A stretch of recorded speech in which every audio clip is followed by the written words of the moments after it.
That is strange indeed. We will keep the videos coming here on Strange History. We interrupt this program with breaking news. Authorities are looking for the Vice President of the United States in connection with the murder of the former Secretary of Treasury.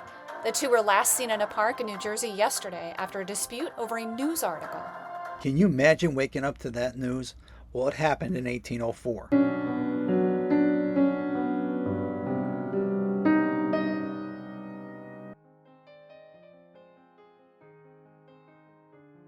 Hamilton was a Federalist. Burr was a Republican. Both served in the Revolutionary War under George Washington. The men clashed repeatedly in the political arena. The first major problem was in 1791, when Burr was successful in winning the United States Senate seat from Philip Schuyler, who was Hamilton's powerful father-in-law. Hamilton, then the Treasury Secretary, would have counted on Schuyler to support his policies. When Burr won the election, Hamilton was really upset. Burr was married to Theodosia Bartow Prevost. He had been visiting her in her home in New Jersey when her husband Jock Prevost was away. The gossipers did not slow them down though. After Prevost died of the yellow fever in 1781, he married Theodosia. Unfortunately, Theodosia died in 1794 of cancer. Their only surviving child was Theodosia Burr Alston. Burr's wife, however, had brought Mary Emmons, an enslaved woman who worked as a servant with her. Emmons, who was brought to Philadelphia, came from either Haiti or Calcutta by Jock Prevost.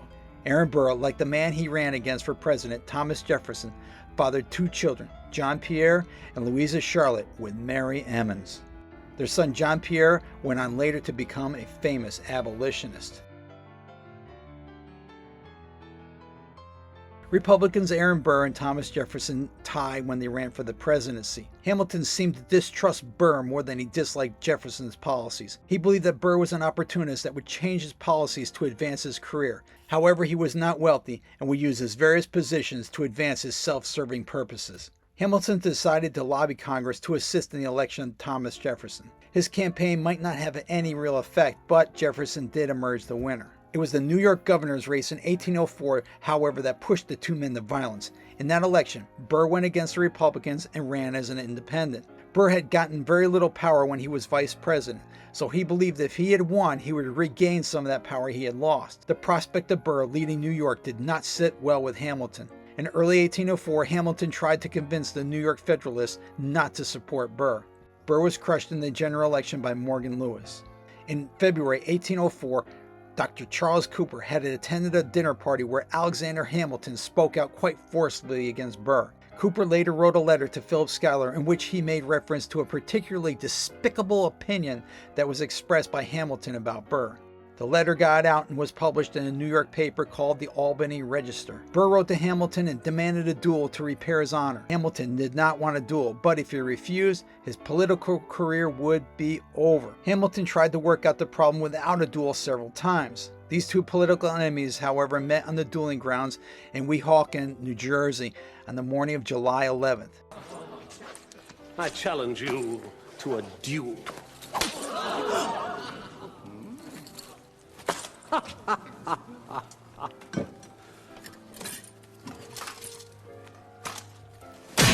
I accept. Each fired a shot from a .56 caliber dueling pistol. Burr was unscathed. However, Hamilton fell to the ground, mortally wounded. The men that went with them to the duel each turned their back before the shots were fired as not to be the first-hand witness. No one knows exactly what happened. It's disputed that Hamilton's finger slipped and fired early, or he shot either into the air or in the ground, as was custom of dueling in the day. Just showing up to a duel was a sign of defending one's honor. Hamilton unfortunately died from his wound the next day. Instead of reviving Burr's political career, the duel helped to end it. Burr was charged with 2 counts of murder, but a friend that was a lawyer had gotten him an acquittal. After his term of vice president had ended, he never held political office again, and his next plot to gain power would end with charges of treason.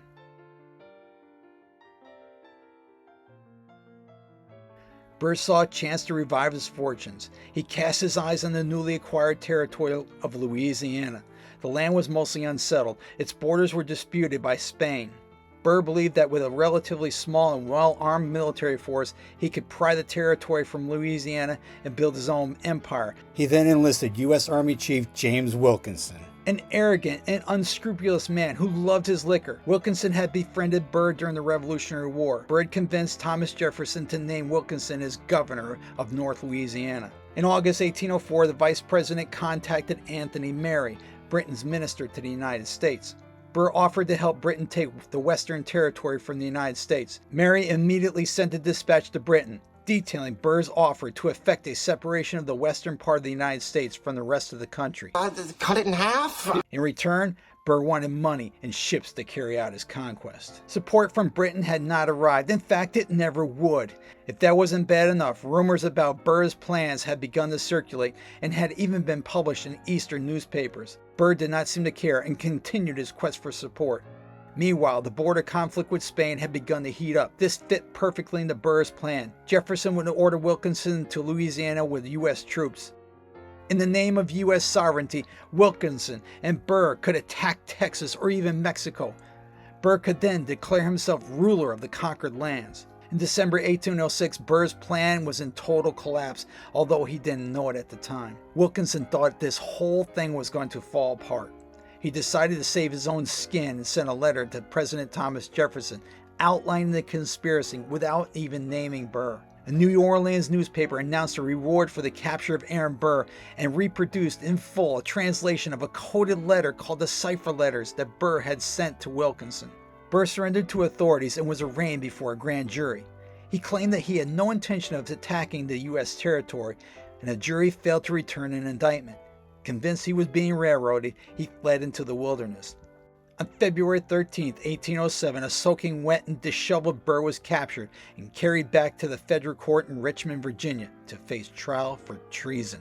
This was going to be the trial of the century. The defense used the cipher letters to try and prove their case, but they didn't need it at all, as Supreme Court Justice John Marshall instead used the Constitution. He said that Burr's actions did not meet treason, and he was acquitted. I'm free, I'm free. Burr wisely fled again, but this time to Europe, where he tried without success to convince Britain and France to support other North American invasion plots. After 4 years of exile, Aaron Burr returned to America again. In mid-1812, the country was on the brink of war with Britain. Burr's conspiracy seemed to be ancient history. He went back to New York and opened up a business as an attorney. He would live the rest of his life in relative obscurity. His dreams of an empire were now undone. Aaron Burr was a man with a bright future. Unfortunately, he murdered another founding father and tried in vain to start his own country. That is strange indeed. We'll keep the videos coming here on Strange History. Hey, check out this video on U.S. Deputy Marshal Bass Reeves, a true American hero.